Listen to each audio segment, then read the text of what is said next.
kemudian langsung pemerintah Belanda. Tidak, mereka hanya kemudian menghadirkan ide-ide yang bagaimana itu bisa menyaingi berbagai macam kayak sekolah, contohnya sekolah. Ide sekolah yang ditunjukkan oleh Belanda itu juga diikuti oleh Muhammadiyah, supaya artinya Muhammadiyah itu tidak memandang bahwa kita ketertinggalan. Itu kita jangan ketertinggalan. Kalau sekarang kan tidak. Mungkin apa yang dilakukan oleh Muhammadiyah pada masa pergerakan juga sama dengan sekarang. Ya. Muhammadiyah kan tidak frontal. Kan Muhammadiyah juga di LUK kan ada. Iya, di LUK ada. Kurang lebih pola perlawanan. Pola perlawanan sama. Pola perlawanan dan kayaknya gini metode-metode yang berbeda. Kayaknya nanti kalau kita mulai, mudah-mudahan diberikan kesempatan lagi dijadikan wadah ini mungkin podcastnya untuk kita diskusi. Kayaknya bagus juga kalau tesisnya bisa. Pak Andris Kamalaya bisa untuk kita gilirannya kan, jadi gantian saya di situ, Bapak lagi di sini. Iya. Kan? Jadi kita atur dengan Direktur. Nah, jadi tinggal kita atur saja. Oke, jadi Banggai dan ke Indonesia, saya pikir ini sangat luar biasa sekali ya, terkait dengan sejarahnya. Nah, saya hanya ingin menanyakan terkait dengan proses dari pencarian sumber-sumber yang digunakan itu, apakah ada yang masih hubungan darah dengan orang dan juga terlibat di dalam sini.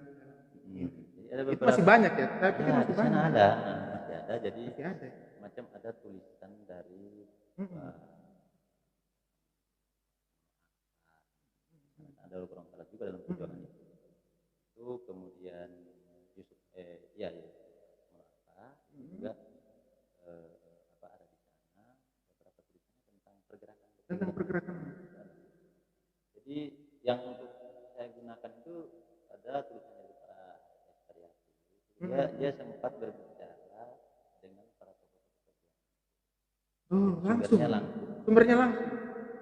Jadi dia mendeskripsikan apa yang disampaikan saja. Hanya sebatas jadi apa yang disampaikan. Iya.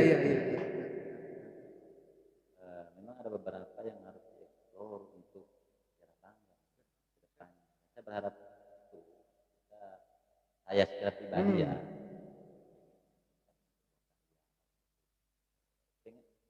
Paling tidak dibaca. Iya. Untuk generasi hari ini.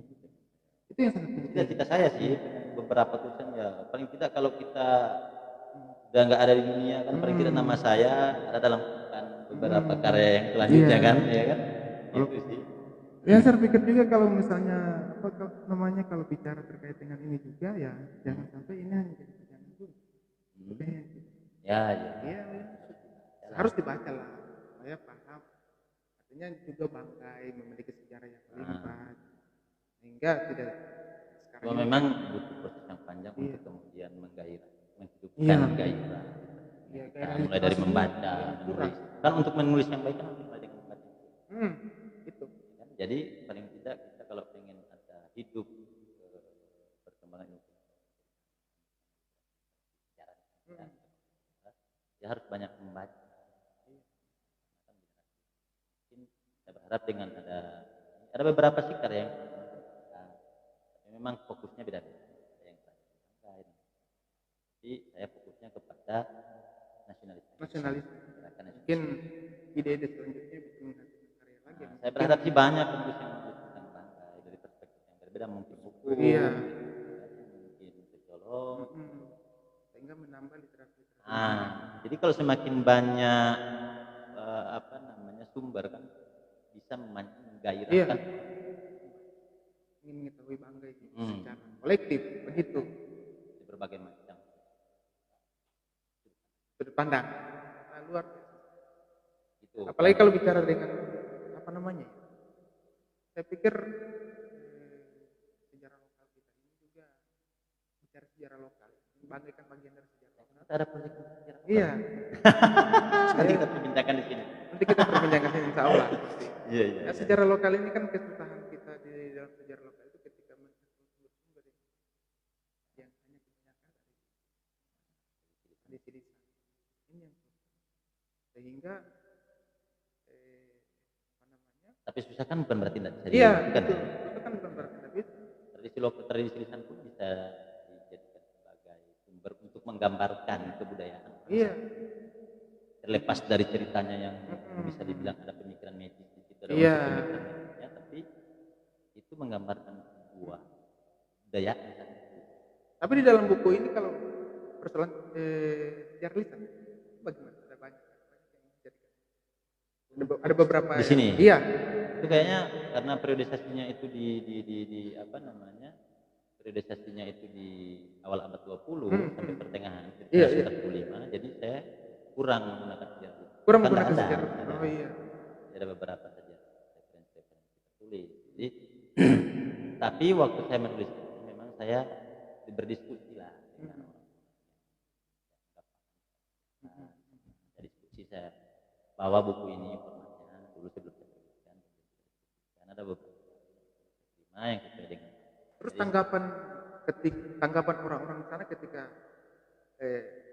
Abang Mursalat mungkin ini kira-kira ya kalau di kalangan orang akademis menyambut baik, bahkan Menyambut baik. banyak orang yang minta, teman-teman saya yang dosen di sana juga itu Iya. banyak. Jadi kalau orang-orang yang tertentu memang punya gairah membaca dan menulis, mereka banyak yang mau cari buku ini. Iya, iya, iya. Sumber mereka kan. Nah untuk masyarakat luas ya, saya kurang lihat karena memang buku ini beredar hanya di sekolah formal. Jadi untuk masyarakat luas saya belum tahu karena memang belum. Iya. Jadi kalau untuk responnya sih ya lumayan dari Lumayan bagus. kalangan Pemerintah juga menanggapi dengan baik. karena memang persoalan ini kan bukan persoalan politik. Iya. Ini kan persoalan apa ya, ilmu pengetahuan. Jadi Pendidikan. kalau memang tidak direspon ya kita nilai sendiri aja. Berarti memang tidak cinta ilmu pengetahuan kan. Kalau kesimpulannya saya seperti itu, kesimpulan subjektif.